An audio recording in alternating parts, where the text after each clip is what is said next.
हो जाए। मेरे ईश्वर मेरे दाता ये बेटी मांगती तुझसे, हर युवा पीढ़ी बदल करके विवेकानंद हो जाए। सफ़र मुश्किल है पर पार करना है। हर वो आवाज़ जो हमारे सपनों पर उंगली उठाती थी, अपनी सफलता की शोर से उन्हें शांत करना है। कहीं आएंगी रास्तों में पर जो मुझे हमारे सपनों से दूर करे, ऐसी मुश्किलों को ज़िंदगी से नाकाम करना है। ख्वाब जो बुना था कभी आंख मूंद करके, आज खुली आंखों से उसे साकार करना है। सफ़र मुश्किल है मालूम है मुझे, पर मंजिल की तलाश में कांटों से भरे राह भी मुझे पार करना है। पूरा देश युवा दिवस मना रहा है। आज स्वामी विवेकानंद जी का जयंती है और उनके जयंती के शुभ अवसर पर पूरा देश युवाओं के लिए युवा दिवस मनाया जाता है। लेकिन भारत एक ऐसा देश है जहाँ पे सबसे ज़्यादा युवा होते हैं, लेकिन यहाँ पे सबसे समस्या अगर किसी को होता है युवाओं की ही होती है, चाहे वो रोज़गार को लेके हो। और सबसे ज़्यादा युवाओं में परेशान होते हैं तो यूपी और बिहार के, क्योंकि यहाँ पर अगर प्राइवेट जॉब के लिए भी बात किया जाए तो यहाँ से लोग पलायन करना पड़ता है दूसरे राज्य दूसरे शहरों में। तो हम आज बिहार के भोजपुर में हैं और यहाँ पे एक 15 साल की लड़की से आपको मिलाने जा रहे हैं जो बहुत ही कम उम्र में पूरे भोजपुर में अपना पहचान बना चुकी है, और वो एक लेखक है जिनका नाम है अग्रणी प्रिया। तो चलिए उनसे बात करते हैं कि आखिर इस दौर में एक लेखक के रूप में ये कैसे उभर रही हैं और क्या इनका सोच है भविष्य को लेकर और युवाओं को लेकर क्या सोच है, आज उनसे बात करते हैं। तो सबसे पहले स्वागत है आपका हमारे चैनल में। धन्यवाद। सबसे पहले मैं सारे श्रोतागणों को आज विवेकानंद जी की जयंती पर युवा दिवस की बधाइयाँ देती हूँ। और मैंने कक्षा तीसरी तक की पढ़ाई एक यहाँ पे सरस्वती शिक्षा निकेतन है वहाँ से की थी, और चौथी कक्षा में मैंने मझौआ स्थित संभावना आवासीय उच्च विद्यालय है, मैं उसमें गई। तभी से चौथी कक्षा से मैंने ही वहाँ पे भाषण देना शुरू किया, और लिखते लिखते लिखते भाषण मैं खुद से हमेशा लिखा करती थी। और फिर 8वीं कक्षा से मैंने कविताएं लिखनी शुरू की।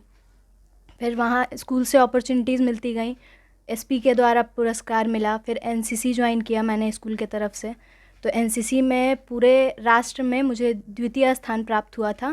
पूरे राष्ट्र में? हाँ, पोएम के लिए। तो एनसीसी में पोएम आपने बोला था? हाँ, वो खुद का लिखा हुआ था? हाँ, वो एक भारत श्रेष्ठ भारत करके एक कार्यक्रम होता है जो कि आज़ादी के अमृतकाल के उपलक्ष्य में हुआ था, और वो पूरे राष्ट्र भर में हुआ था, जिसमें 5 बिहार बटालियन जो कि आरा से है, उसमें मेरा द्वितीय स्थान पूरे राष्ट्र में रहा था। और फिर उसके बाद मैंने 10वीं कक्षा में अपनी एक पुस्तक निकाली जिसमें करीब 25 कविताओं की एक संग्रह है वो पुस्तक, जो कि अमेज़न और फ्लिपकार्ट दोनों पर उपलब्ध है।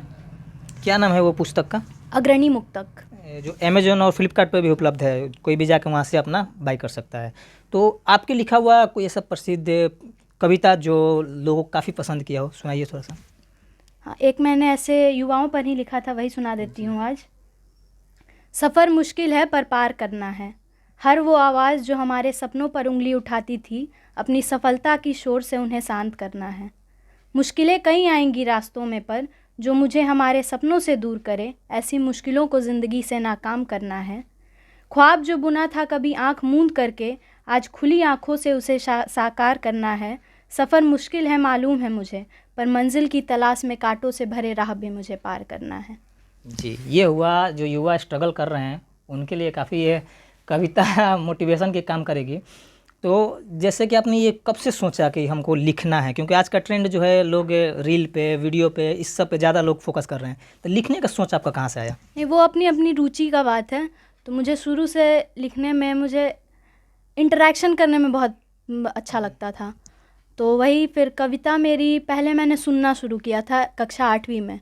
फिर 9वीं में ऐसे ही मैंने एक स्कूल में थी तब एक कविता लिखी, और दोस्तों ने ही पढ़ा था तो उन्हें बहुत अच्छा लगा। फिर उसके बाद धीरे धीरे छोटे छोटे ऐसे ही ऑनलाइन जो कंपटीशन होते रहते थे उसमें भाग लिया मैंने। उसके बाद धीरे धीरे फिर एनसीसी के थ्रू मुझे आउटब्रेक पहला मिला था, वही ब्रेक पोएम को लेकर एनसीसी के थ्रू पहला। अभी तक मतलब पुरस्कार एनसीसी के थ्रू ही मिला है आपको? नहीं, और ऐसे सोशल मीडिया पर जो कॉम्पिटिशन्स होते हैं उसके थ्रू मुझे मिलता है।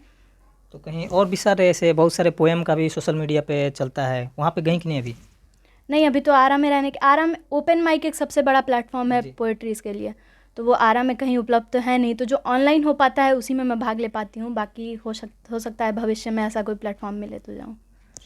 तो आगे क्या सोचा है, मतलब ये लेखनी की तरफ ही बढ़ना है या कुछ और भी सोचा है अपने भविष्य को लेकर? क्योंकि यहाँ पे सबसे ज़्यादा कंफ्यूज होते हैं युवा अपने भविष्य को लेकर। तो क्या सोचा है आपने? देखिए, मेरा मानना है कि हर युवा को अपनी जो रुचि है उसमें आगे बढ़ना चाहिए। तो लेखनी मेरी रुचि है, लेकिन शुरू से ही मैं हर क्षेत्र में थोड़ा बहुत अपनी रुचि रखती हूँ। चाहे वो डांसिंग हो, चाहे वो लेखनी हो, चाहे वो खेल कूद हो, चाहे कुछ भी हो। ऐसे पढ़ाई में थोड़ा बहुत, पढ़ाई में उतना नहीं लेकिन एवरेज हमेशा से रही हूँ। तो आगे मैंने अभी ह्यूमैनिटीज़ स्ट्रीम लिया है, जिसमें पॉलिटिकल साइंस, हिस्ट्री और फिलॉसफी मेरे सब्जेक्ट्स हैं। तो आगे मुझे कॉम्पिटिटिव एग्ज़ाम्स की तरफ जाना है और लेखनी मेरे साथ साथ हमेशा रहेगी। लेखनी हमेशा रहेगा। कॉम्पिटिटिव एग्ज़ाम मतलब किस लेवल का करना चाहती है? यूपीएससी पहली प्रायोरिटी है, उसके तरफ जाना है। तो बिहार के युवाओं का सबसे पहला प्रायोरिटी अगर पढ़ने में ठीक है तो वो पहला ही यूपीएससी ही देखता है। तो आगे मतलब क्या मैसेज देना चाहेंगे, क्योंकि युवा जो है अभी बहुत सारे युवा भटक रहे हैं, क्या मैसेज देंगे ताकि वो लोग अपने करियर पे अपना फोकस कर सकें? देखिए, पहले तो सबसे पहले एक कविता तिवारी जी बहुत प्रसिद्ध लेखक हैं, उनकी एक कविता है युवा दिवस पर, वो मैं सुनाना चाहूँगी कि कथानक व्याकरण हो जाए तो सुरभित छंद हो जाए, हमारे देश में फिर से सुखद मरकंद हो जाए। मेरे ईश्वर मेरे दाता ये बेटी मांगती तुझसे, हर युवा पीढ़ी बदल करके विवेकानंद हो जाएं। तो आजकल के युवा कई रास्तों में भटक रहे हैं जिन्हें मार्गदर्शन की ज़रूरत है। तो उस काल के महान नेतृत्वों में मिलना तो हमारे बस की नहीं है, जैसे विवेकानंद हो गए, चाहे कई युवा जो ऐसे रहें। लेकिन आज के युवा पीढ़ी में हम देखें तो सोच की कमी नहीं है, लेकिन उसे चंद लोगों के समक्ष रखने का साहस नहीं है, ये कह सकते हैं। जैसे राजनीति में अगर हम देखें तो आज एक युवा राजनीति को से इस प्रकार भाग रहा है मानो वो खुद एक चांद और राजनीति वो सूरज है जो कभी साथ टिक ही नहीं सकते हैं। राजनीति में तो कई सारे युवा अभी जा रहे हैं, लेकिन क्या है कि यहाँ पे तो वो ऐसे हमें समझना होगा कि राजनीति में जाने के लिए भी हमें पढ़ाई करनी है। ये चीज़ होना चाहिए। ये नहीं कि कुछ नहीं हो रहा है तो हम राजनीति में चले गए। हमें पढ़ लिख कर और तब राष्ट्र की गंदगी जो भी है, जितनी भी समस्याएं हैं, उसे मिटाने के लिए हमें एजुकेटेड होना पड़ेगा, तब राजनीति की तरफ बढ़ने। बिहार में तो कई सारे एजुकेटेड युवा हैं जो राजनीति की ओर अपना जाना चाहते हैं, रोक भी रख रहे हैं और काफ़ी कोशिश कर रहे हैं, लेकिन जो नेपोटिज्म है, जो परिवारवाद है, वो कहीं ना कहीं इन लोगों पे हावी हो रहा है। उसको मतलब कैसे बीट करेंगे लोग, कैसे आगे बढ़ेंगे उससे? देखिए, नेपोटिज्म एक वर्ड है जो आजकल ट्रेंड में चल चुका है, लेकिन अगर हम देखें तो ये हर जगह है, इससे आप नहीं बच सकते हैं। आपको अगर अपनी जगह बनानी है, अगर आप में क्षमता है तो आप बना लेंगे, मेरा ये मानना है। क्षमता की ज़रूरत है, क्षमता और लगन चाहिए, फिर आप अपनी जगह बना लेंगे। तो आपने कुछ पुस्तक भी लिखा हुआ था जो बता रहे थे, दिखाइए थोड़ा सा पुस्तक और बताइए कुछ दर्शकों को इसके बारे में। ये है, इसमें मेरी 25 के करीब कविताएं हैं और कुछ और 2-4 लेखकों की 2-2 कविताएं लिखी है, इसमें है, संग्रह है ये। और ये मैंने जब मैं कक्षा 10वीं में थी तब मैंने इसको पब्लिश कराया था। 10वीं में थी तब पब्लिश करवा दिया था आपने? हाँ। कोई से आइडल जो लेखक रूप में आप उनको आइडल मानती हो अपना? मुझे आजकल सबसे ज़्यादा रुचि आती है वही कविता तिवारी, बहुत अच्छी लेखक हैं आजकल। कविता तिवारी फॉलो करती हैं अपने? हाँ, बहुत अच्छा बोलती हैं, उनकी लेखनी बहुत पसंद है। आज स्वामी विवेकानंद जी का जयंती है और स्वामी विवेकानंद जी जानते हैं पूरी दुनिया में अपने जो वाक्य और लिखनी और वक्तव्य से प्रसिद्ध थे, और उनके बताए रास्ते पर चलकर कई सारे लोग मतलब अच्छे अच्छे जगहों पर पहुंचे, सफल भी हुए हैं। उनका कुछ कोटेशन आपको याद है जो बोलना चाहेंगे आप? नहीं, ये तो अभी नहीं याद होगा। अभी याद नहीं है फिलहाल। चलिए, तो पुस्तक में से कुछ सुना दीजिए, कोई एक कविता जो आपको ज़्यादा अट्रैक्ट कर रहा हो। पुस्तक में एक जैसे एकीकरण का एक संकल्प चल रहा है भारत में, तो उस पर मैंने लिखा था, वो सुना देती हूँ। एकीकरण है संकल्प हमारा, सशक्त परिपूर्ण एक समृद्ध देश बनाना। अनेकता में एकता एक बार फिर है अपनी पहचान बनाना। आज जितने हैं उससे कहीं उठकर एक सर्वोच्च शक्ति है बनाना। जहाँ फहरता हो ध्वज एक ही, बहे जहाँ एक ही गंगा, जहाँ जाति धर्म का हो न कोई गिला न कोई शिकवा। हाँ, है संकल्प हमारा एकीकरण के साथ सशक्त परिपूर्ण समृद्ध भारत बनाना। स्वप्न जो देखा था कभी, आज उसे है हकीकत बनाना। बेतुके तर्क वितर्क से हटकर कहीं एक जन एक राज्य एक मत ही है अब अस्तित्व में लाना। रीति रिवाजों परंपराओं के साथ मानवता का धर्म निभाए चलना। आर्थिक गतिविधियों से कहीं अतिरिक्त साथ साथ कदम बढ़ाए रखना।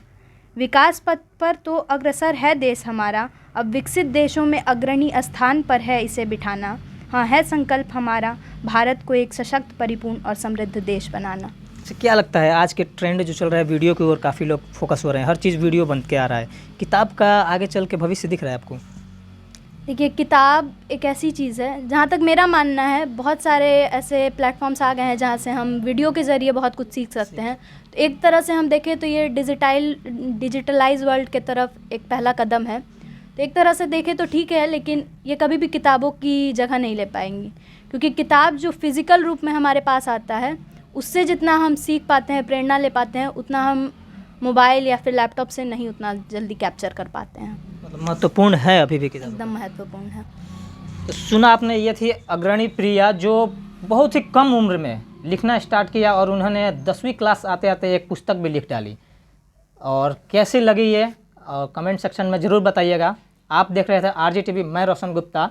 वीडियो को ज़्यादा से ज़्यादा शेयर करिएगा ताकि ऐसे ऐसे युवा देश तक अपना नाम कर पाएँ और जिस तरीके से अपनी पहचान बनाया है और भी लोग इससे मोटिवेट हो। धन्यवाद।